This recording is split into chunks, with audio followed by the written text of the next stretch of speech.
चलिए शुरू करते हैं। ठीक है बेटा, ठीक है। अब आपका हिंदी का प्रश्न पत्र हो गया, हुआ कि नहीं हुआ? हो गया। और आने वाला प्रश्न पत्र संस्कृत का है। किसका है? संस्कृत का। इसकी तैयारी आप अच्छी तरह से कर लें। आपको एक तो महाकवि कालिदास का निबंध, ठीक है, और संस्कृत भाषा का महत्वम, ये आपको याद करना है। 4 श्लोक याद कर लो, है नी। एक आपका प्रार्थना पत्रम संस्कृत में, वो याद कर लो, ये अति महत्वपूर्ण है। ठीक है, आपको अवयव ये चीजें मैं पढ़ा ही चुका हूँ, समास और संधि ये भी पढ़ा चुका हूँ। अब तुमको ये जो विकल्प है, ताकि आपको पुनः एक बार स्मरण हो जाए, तो करते शुरू। ठीक है, प्रश्न नंबर 1, उचित विकल्पम चित्वा लिखत। उचित विकल्प को चयन कर लिखिए। गानम रोचते, क्या है? गानम रोचते, है नी। कविना, कविम, कविये, कवेह, तो क्या आ जाएगा? कवये। क्या आ जाएगा? कविये। अगला देखते हैं। उपवने नृत्यंती, उपवन में कौन नाचता है? ठीक है बेटा, तो क्या होगा? मयूरः, मयूरो, मयूरः, मयूरान, तो क्या आएगा? मयूरः। बोलो, मयूरः। ठीक है, प्रश्न नंबर 3, कौन सा? 3। प्रश्न 3 क्या कह रहा है कि तत्र शिवालयः अस्ति एतस्मिन् वाक्ये अव्ययम् अस्ति। अब ये कह रहा है कि तत्र शिवालयः अस्ति एतस्मिन् वाक्ये अव्ययम् नास्ति, कि ये जो वाक्य है इसमें अवयव अस्ति, अवयव कौन सा है? समझ में आया? अवयव, अवयव वो है जिसका व्यय नहीं हो, जो ऐसा कैसा किसी भी वाक्य के लिंग कर्ता कारक के साथ मौजूद रहता है। तो शिव तो है ही नहीं, अस्ति आलय तत्र, इसमें अपना कौन सा होगा? तत्र। ये कहीं भी किसी भी वाक्य में विभक्ति लिंग के साथ प्रयोग होगा, लेकिन तत्र वैसा के वैसा रहेगा, ये अवयव है। ठीक है बेटा, तत्र द वाला। अब प्रश्न नंबर कौन सा? 4, शिशु निवेदयति। कौन? शिशु निवेदित। माता, मात्रा, मात्रे, मातु हो, तो ये बेटा अपना क्या आ जाएगा? मात्रे। क्या आ जाएगा? मात्रे। ठीक है, प्रश्न नंबर अपना 5, कौन सा? 5 प्रश्न है, रिक्त स्थान है। अभितः नगरम अस्ति, अभितः नगरम अस्ति, नदीम, नद्या, नद्यः, नद्याम, तो क्या आएगा? नदीम। ठीक है, नदीम हो गया अपना। अगला प्रश्न, सदाचार एव परमो धर्म अस्मिन् वाक्ये अवयवम अस्ति। जो सदाचार परमो धर्म है, इसमें अवयव अस्ति, अवयव कौन सा है? परम एव सदाचार धर्म, यहाँ कौन? एव आ जाएगा। कौन सा आ जाएगा? एव। ठीक है, ये अपना एव हो जाएगा। परीक्षा में आए, ध्यान रखना, ऐसा आज आ सकता है नहीं। राजन शब्दस्य द्वितीय विभक्त है रूपम अस्ति। जो राजन शब्द है इसकी दूसरी विभक्ति लिखनी है। कौन सी? दूसरी। राजा, राज्ञाम, राज्ञः, राज्ञानाम, तो क्या हो जाएगा अपना? राजा नाम। ये शब्द की द्वितीय विभक्ति राज्ञानाम। ठीक है, समझ में आया? अब अगला अपन देखते हैं। अगला क्या है प्रश्न का? रमा इति पदस्य बहुवचनम। ठीक है, रमा इस पद में बहुवचनम है। ठीक है, रमाए, रमाणाम, रमा, रमे। बहुवचनम क्या है? रमाणाम। क्या है? रमाणाम। तो अपना रमाणाम उत्तर हो जाएगा। ठीक है, याद रखना आप। ठीक है, अब फिर क्या आया है? फलम इत्यस्य पदे चतुर्थी पदम रूपम अस्ति। ठीक है, फलम इत्यस्य पदे चतुर्थी पदम रूपम अस्ति। फले, फलाय, फलानि, फलेन। समझ में आया? तो इसकी चौथा जो पद है वो क्या आएगा? फलाय। क्या आएगा? बाबा, फलाय। ठीक है, प्रश्न अगला है अपना, अधोलिखितेषु अव्ययम नास्ति। अब इसने उल्टा पूछ लिया है। क्या पूछा? उल्टा। अधो ने नीचे, नीचे लिखे हुए में अवयव नास्ति, अवयव नहीं है, है नहीं। तो अपि, परा, अत्र, कदा। तो अवयव नहीं है वो कौन सा है? परा। परा। बाकी अपि, अत्र और कदा ये क्या अवयव है? अवयव। और अवयव कौन सा नहीं? परा नहीं। परा। कौन सा नहीं? परा। परा। और अवयव जो मैंने व्याकरण संस्कृत में पढ़ाया था उसमें आपको बता दिया था। प्रश्न 11, नद्या इत्यस्य पदे वचनम अस्ति। ठीक है बेटा, समझ में आया? नद्या इत्यस्मिन् पदे वचनम अस्ति। तो एकम वचनम, द्विवचनम, बहुवचनम, अन्य वचनम। तो ये अपना क्या हो जाएगा? एकम वचनम। क्या हो जाएगा? प्रश्न 12, पर्यावरणस्य संरक्षणम रिक्त स्थान प्रकृते आराधना। ठीक है, तो यहाँ पर्यावरण से संरक्षणम एव, तो ये अपना एव बैठ जाएगा यहाँ, एव प्रकृते आराधना। ठीक है बेटा, तो एव हो जाएगा। ये क्या है? अवयव। फलानी इत्यस्मिन् पदे वचनम अस्ति, है नी? फलानी इत्यस्मिन् पदे वचनम अस्ति कौन सा वचन है? विभक्ति के रूप में, है नी? एक वचनम, बहुवचनम, अन्य वचनम, द्विवचनम। तो इसमें आ जाएगा अपना ब वाला बहुवचनम। क्या आ जाएगा? तो ये अपना उत्तर हो जाएगा बहुवचनम। राज्ञ है, पद है, कह विभक्ति अस्ति। ठीक है, राज्ञ है पद में कौन सी विभक्ति है? तो चतुर्थी, पंचमी, षष्ठी, सप्तमी। तो इसमें अपनी आएगी चतुर्थी अ वाली। क्या आ जाएगा? चतुर्थी विभक्ति। ठीक है, यहाँ तक समझ में आया? हाँ। अब अगला अपना प्रश्न, अधोलिखितेषु एक वचनस्य रूपम अस्ति। एक वचन का रूप कौन सा? एक वचन अस्ति। साधो, साधो, साधो, साधु, साधुः, साध्वः। तो अपना क्या हो जाए? स वाला साधुः। क्या हो गया? साधुः। अधोलिखितेषु अव्ययम पदम अस्ति। क्या है? अधोलिखितेषु अव्ययम पदम अस्ति। अस्तु, गच्छ, अत्र, पुंज। ठीक है, अस्तु, गच्छ, अत्र, पुंज। तो इसमें आ जाएगा अपना अत्र। क्या आ जाएगा? अत्र।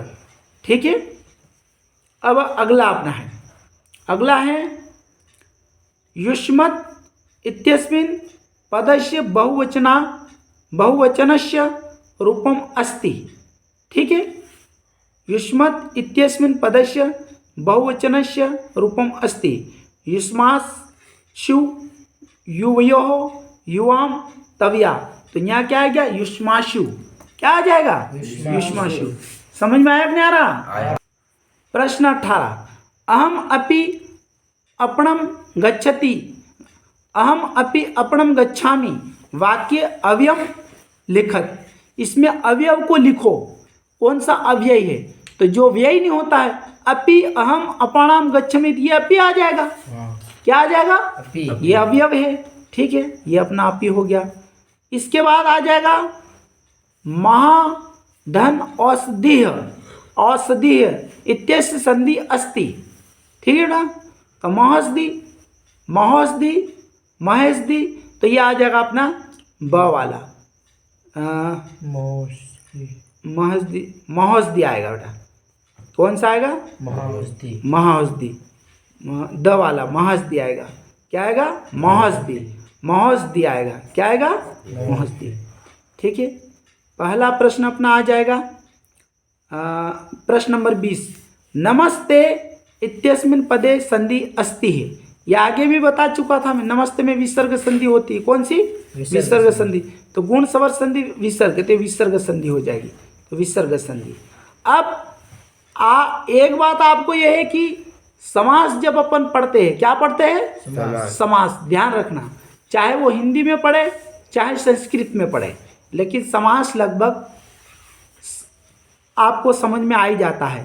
कर्मधारय समासस्य उदाहरण अस्ति। ठीक है बेटा, तो ये सीधा सट कर्मधारय समास का उदाहरण है। घनश्याम कृष्ण सर्प। तुमको कौन सा लग रहा है? घनश्याम कृष्ण सर्प सीधा सट है। ठीक है नहीं? पंचवटी जैसे 5 जो है वो तो वो संख्या परोपकार, ये पीताम्बर, ये भी प्रतिदिन अवयव भाव हो जाएंगे। ये है नहीं, ये ठीक है।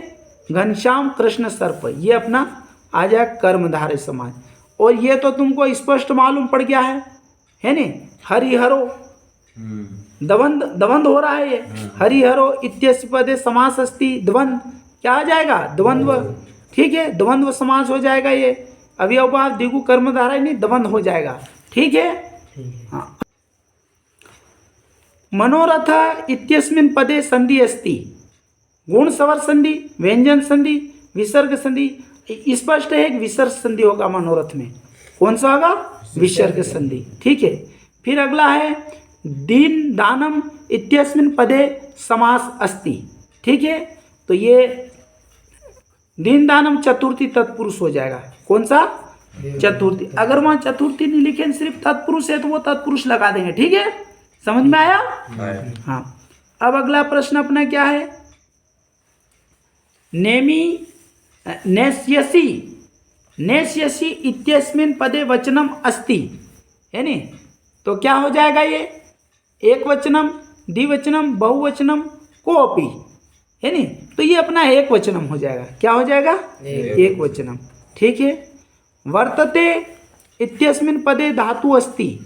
ठीक है, वर्तते इत्यस्मिन् पदे धातु अस्ति, तो वर्त, वच, वृत, वध, तो ये वृत आ जाएंगे। क्या आ जाएगा? वृत। ठीक है। अब अगला प्रश्न है अपना, अब शयन इत्यस्मिन् पदे लकार अस्ति। ठीक है बेटा, अब शयन इत्यस्मिन् पदे लकार अस्ति, लोट लकार, लंग लकार, लृट लकार और लट लकार। ठीक है, तो इसमें क्या आ जाएगा अपना? ब वाला लिंग लकार। क्या होगा? लिंग लकार। ठीक है। अब अपना अगला रो वर्धताम, क्या होगा? वर्धताम इत्यस्मिन् पदे पुरुष अस्ति। ठीक है, कौन सा पुरुष है वर्धताम में? ठीक है, तो यहाँ हो जाएगा अपना प्रथम पुरुष, मध्यम पुरुष, उत्तम पुरुष, महापुरुष लिख दिया। ऑप्शन में कुछ भी लिख सकता है, लेकिन अपना सही उत्तर है वो चयन करो। प्रथम पुरुष क्या हो जाएगा? प्रथम पुरुष। इतना समझ में आ गया? अधोलिखितेषु उपसर्ग नास्ति। उपसर्ग जो किसी शब्द के आगे लग में उसके अर्थ के परिवर्तन को कर देता है, उसको उपसर्ग कहते हैं। ठीक बेटा? तो उपसर्ग, अधोलिखितेषु उपसर्ग नास्ति मतलब उपसर्ग नहीं है। प्र, अति, अभि, अस, तो अस है, ये तो सब आगे लगाने वाले हैं। प्र, अति, अभि, ये आगे लगने वाले, ये तो उपसर्ग है। और ये कह रहा उपसर्ग नास्ति। नास्ति का मतलब उपसर्ग नहीं है। ठीक है, उपसर्ग नहीं है, तो वो द वाला आ जाएगा अस। ठीक है बेटा? फिर अगला अपना क्या है? पराजय। पराजय इत्यस्मिन् पदे उपसर्ग अस्ति। ठीक है, तो ये सीधा सटे परा आ जाएगा। क्या आ जाएगा? परा। ठीक है, ये तो कोई है ही नहीं ज़्यादा, परा उपसर्ग हो गया। राज्ञ इत्यस्य पदे क विभक्ति अस्ति। ठीक है, राज्ञ इत्यस्य पदे क विभक्ति अस्ति, तो ये थोड़ा देखना पड़ेगा। चतुर्थी, क्या हो गया? चतुर्थी विभक्ति। ठीक है। फिर अगला अपना हो गया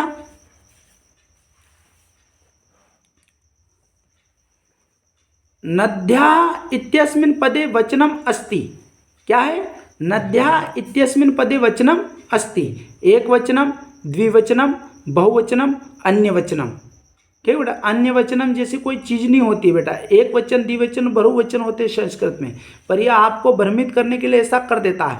ठीक है, समझ गए? प्रश्न पूछने वाले ऐसा कर देते हैं, अन्य वचनम, है नी? यहाँ क्या है? एक वचनम, तो आपका उत्तर क्या हो जाएगा? एक वचन, है नी? ठीक है। फिर आ गया अपना कौन सा है प्रश्न? तेसी मम इत्यस्मिन् पदे क विभक्ति अस्ति। ठीक है, मम माने में। ठीक है, मम में, तो चतुर्थी, षष्ठी, प्रथमा, सप्तमी, ये तो व्याकरण विधि में बताया था मैंने, बताया था नहीं? तो मम कौन सी होगी? षष्ठी है नी? तो मम षष्ठी विभक्ति, व्याकरण विधि में पढ़ाया था। ठीक है। और ये चौथी गृहात इत्यस्मिन् पदे विभक्ति अस्ति। गृहात, ठीक है, गृहात इत्यस्मिन् पदे विभक्ति अस्ति। प्रथमा, पंचमी, सप्तमी, द्वितीया, तो क्या हो गया? पंचमी। क्या हो जाएगा? पंचमी। यहां तक समझ में आ गया? प्रश्न नंबर 35, सदाचार एवं परमो धर्म अस्मिन् वाक्य अवयव अस्ति। सदाचार परमो धर्म है, इस वाक्य में अवयव अस्ति। इसमें पूरे वाक्य में अवयव कौन सा है? अवयव पढ़ाया था बेटा मैंने। हाँ। कौन सा अवयव दिखाई दे रहा तुमको इसमें? एव। एव, शाबाश, अच्छा, बहुत अच्छा, गुड, शाबाश। एव क्या है? एव दिखाई दे रहा, सीधा सट एव आ गया अपना, ये एव अपना उत्तर आ गया। ठीक है। मितम च सारम च वचो ही वाग्मिता अत्र अवयम अस्ति। अब इसने देखो ये भ्रमित करने वाली बात कर दी। देखो सारम वाकम मित्रम च, और ये कह रहा मितम च सारम च वचो ही वाग्मिता अत्र अवयम अस्ति, और अत्र तो वास्तव में अवयव है, उसको ने इधर लिया ही नहीं। लिया क्या? नहीं लिया। सारम ले लिया, वाकम मित्रम तो च, तो अब ये च भी एक ऐसा शब्द है जो कहीं भी लगे तो उसका कारक विभक्ति लिंग के साथ कोई उसका विकृत रूप नहीं होता है, तो ये च मान ले। लेकिन यह एक शुद्ध रूप से अत्र था, इसको इसने नहीं दिया। ऐसे तुम्हारे को परीक्षक भ्रमित कर सकता है। समझ गए? तो छोटी छोटी चीज़ों को आपको ध्यान से समझना रहेगा, है नहीं? ये च वाला आपको मतलब ये देखा, ये है नहीं, ये है नहीं, ठीक है। तो ये च वाला था, ये अत्र दिया नहीं, ठीक है। इसे ध्यान रखो आप लोग, है नहीं? हिंदी में भी आपने ध्यान नहीं दिया था, ऐसे ही सब कर दिया, है नहीं?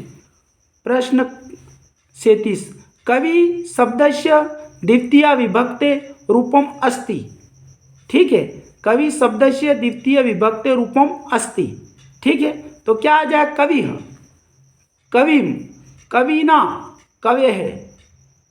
ठीक है, तो द्वितीय विभक्ति कविम क्या हो जाएगा? कविम। कविम। रमा इत्यस्मिन् पदे क विभक्ति अस्ति। ठीक है बेटा, रमा इत्यस्मिन् पदे क विभक्ति अस्ति, तो प्रथमा, तो ये सीधा सट प्रथमा है। क्या? प्रथम विभक्ति। कौन सी? प्रथम। और अगला अपना है पित्र इत्यस्य शब्दस्य प्रथमा विभक्ते रूपम किम? पिता, पितरम, पित्रा, पितुः, पिता। क्या आ जाएगा बेटा? पिता। तो आज लगभग इतना ही, बहुविकल्प प्रश्न में इतना ही। और आप लोग आगे के प्रश्न सारे छुड़ाना है। एक पदेन एक वाक्यन, ये मैंने तुमको 10-10, 15-15 प्रश्न दिए थे, वो कर लिए कि नहीं कर लिए? एक पदेन और एक वाक्यन। ठीक है, एक पदेन एक वाक्यन, आपका निबंध, 4 श्लोक, आपका प्रश्न पत्रम। ठीक है, इतनी चीज कर लेना, है नहीं? और मैं समझा दूंगा, और थोड़ा और भी कुछ प्रश्न बता दिए जाएंगे, तो आप ध्यान देना है आपको बराबर और याद करना है। ठीक, आज इतना ही। ओके, ठीक है।